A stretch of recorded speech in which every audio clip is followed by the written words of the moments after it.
दोस्तों, हम इतनी मेहनत से आपके लिए स्टोरियाँ ढूँढते हैं और आप सब्सक्राइब नहीं करते और ना ही हमारे वीडियो को लाइक करते हैं। इससे हमें प्रेरणा नहीं मिलती है। आप सभी से अनुरोध है कि हमारे चैनल को लाइक, सब्सक्राइब और शेयर करें ताकि हम ऐसी ही और अनोखी कहानियाँ आपके लिए ला सकें।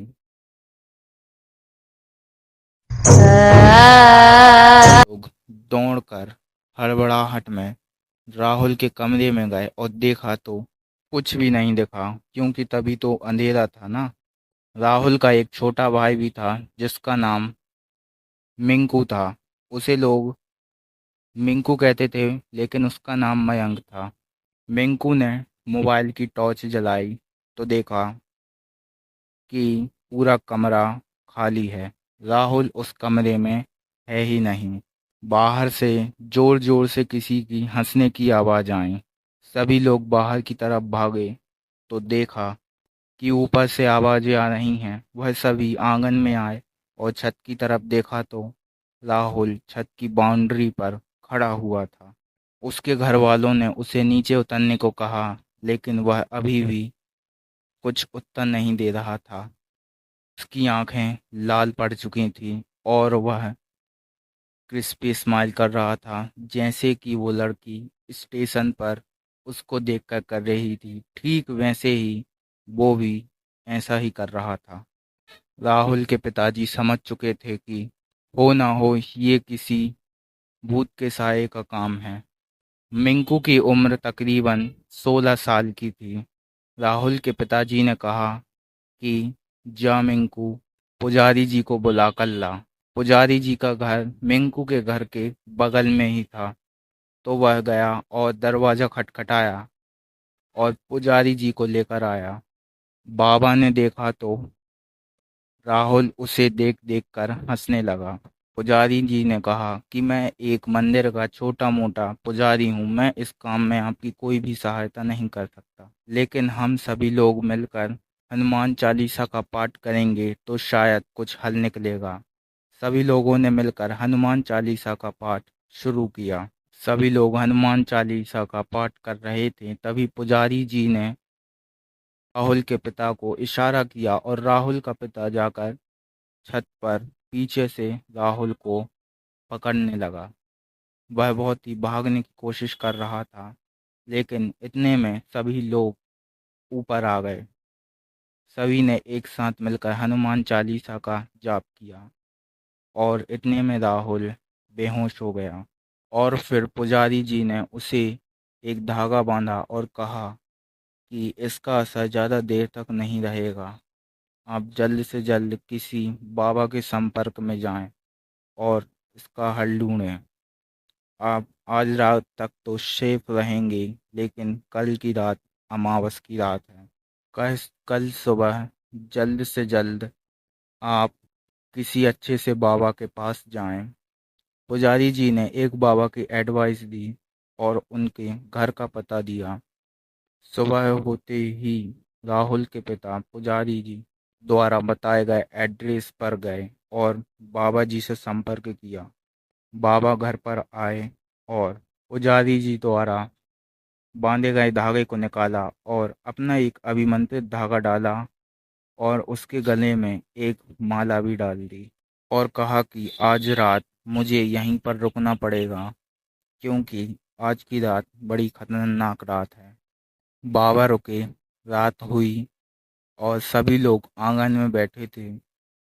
सभी लोग खाना खाकर फ्रेश हुए और आंगन में बैठे थे। सभी लोग ऐसे ही गप्पे हाँक रहे थे। इतने में मिंकू का मोबाइल जो कि चार्जिंग पर लगा था, उसमें रिंग सुनाई दी। ये रिंग सिर्फ मिंकू को ही सुनाई दे रही थी। उसे लगा कि किसी का कॉल आया है और वह अंदर गया। इतने में घर की लाइट चली गई। सभी ने देखा कि सिर्फ और सिर्फ उन्हीं के घर की लाइट गई थी और सारे मोहल्ले की लाइट जली हुई थी। बाबा ने कहा कि अब कुछ होने वाला है। बाबा ने कहा कि सभी अपने हाथों को पकड़ लीजिए। सभी ने एक दूसरे के हाथों को पकड़ लिया। अंदर से मिंकू के चिल्लाने की आवाज़ आई। राहुल के पिता ने अपने मोबाइल की टॉर्च जलाई और अंदर देखने गया तो वहाँ पर कोई भी नहीं था। राहुल के पिता ने बाबा से कहा कि अंदर कोई भी नहीं है और मिंकू भी गायब है। तभी राहुल की नज़र उनके घर के सामने लगे एक पेड़ पर गई जिस पे कोई बैठा था। उन्होंने थोड़ा पास जाकर देखा तो वह मिंकू ही था। उसकी आंखें लाल और बड़े ही क्रिस्पी स्माइल से वह उन सभी को देख रहा था। आप ये सोचिए कि जब से लाइट गई तभी से वो इन्हें जब से देख ही रहा था। बाबा पेड़ के पास गए और मिंकू को देखते हुए बोले कि कौन है तू, यहाँ क्यों आई है? मिंकू बड़ी डरावनी आवाज में बोला कि मुझे राहुल लाया। है। बाबा ने मंत्र पढ़ना स्टार्ट कर दिया। करीबन आधे घंटे तक बाबा ने मंत्र पढ़ा लेकिन मिंकू को कुछ भी नहीं हो रहा था। बाबा को कुछ भी समझ में नहीं आ रहा था। बाबा ने सिंदूर लिया और पेड़ के चारों तरफ एक घेरा बना दिया। वह सिंदूर एक अभिमंत्रित सिंदूर था, या यूं कहें कि वह एक रोरी थी जो कि हम भगवान को टीका लगाने में इस्तेमाल करते थे। लेकिन वो जो बाबा की रोरी थी वह अभिमंत्रित थी। फिर बाबा उसी घेरे के अंदर बैठकर मंत्र पढ़ने लगे। मिंकू कभी हंसता तो कभी रोता और कभी अजीबोगरीब आवाज़ें निकालता। कभी वह भयानक आवाज़ें निकालता तो कभी नर्म पड़ जाता और कभी क्रिस्पी स्माइल से उनकी तरफ देखता। अब मिंकू पेड़ पर ही बेहोश हो गया। बाबा के इशारे पर राहुल के पिता ने मिंकू को बड़े आराम से पेड़ से उतार दिया और बाबा ने मिंकू को भी एक अभिमंत्रित धागा बांधा और वह धागा सभी को दिया ताकि ये जो एंटिटी है उनका कभी पीछा न कर पाए। बाबा ने मिंकू के सर पर हाथ रखा और अपनी आंखें बंद की। बाबा ने कहा कि इसका इलाज तो असंभव है क्योंकि ये जो एंटिटी है वह किसी न किसी की जान लेकर ही जाएगी और यह एक धागा किसी की ज़्यादा टाइम तक मदद नहीं कर सकता। बाबा ने कहा कि यहाँ पर किसी न किसी एक का मरना तो तय ही है। यह काम सिर्फ अमावस की रात तक हो सकता है। अगर हम अगली अमावस की रात तक बच जाते हैं तब सदा के लिए बच सकते हैं और अगर एक चूक भी हुई तो फिर किसी एक की मौत। उन सब ने अगली अमावस तक का इंतजार किया और आज वो दिन है जबकि अमावस आ चुकी है। आज के दिन ही अमावस आ चुकी है। बाबा ने कहा कि इससे पहले वह आए हमें कुछ करना होगा। ठीक शाम के 7 बजे बाबा ने एक गुड़िया तैयार की जिसमें उन्होंने सिंदूर लगाया, एक कील ठोकी और एक धागा बांध दिया और सभी परिवार वालों को साथ में ले जाकर उन्होंने एक पेड़ के नीचे उस गुड़िया को गहराई में गाड़ दिया। बाबा ने कहा कि अब कोई खतरे का काम नहीं है, बस अपने घर में एक छोटी सी कथा करवा लेना। राहुल के परिवार वालों ने घर में एक छोटी सी कथा करवाई और सभी लोग निडरता से रहने लगे। राहुल की एक बहन भी थी जिसकी शादी हो चुकी थी। उसका एक 14 साल का लड़का भी था। गुड़िया जमीन में दफन करने के ठीक 1 महीने बाद राहुल की दीदी का लड़का गांव आया जिसका नाम सौरभ था। मिंकू ने ऐसे ही मजाक मजाक में सौरभ को वो सारी बातें बता दी। सौरभ शहर का लड़का था और निडर भी था। उसने मिंकू को साथ लिया और उसी पेड़ के नीचे गया। वह समय दोपहर का था। वह एक छोटा सा फावड़ा लेकर भी गया था जो कि मजाक मजाक में था। उसने कहा कि एक छोटी सी गुड़िया को मैं इस बड़े फावड़े से निकाल लूंगा।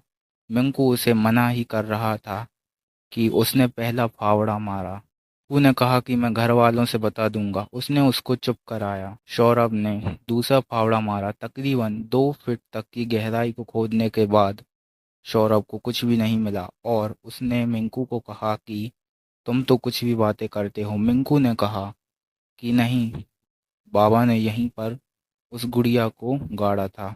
मिंकू को भी यह चीज इंटरेस्टिंग लगी और उसने सौरभ का साथ दिया। वह एक और फावड़ा ले आया और दोनों खोदने लगे। दोनों ने बहुत गहराई तक खोदा। उन्हें एक अंदर कपड़ा मिला जो कि काला था।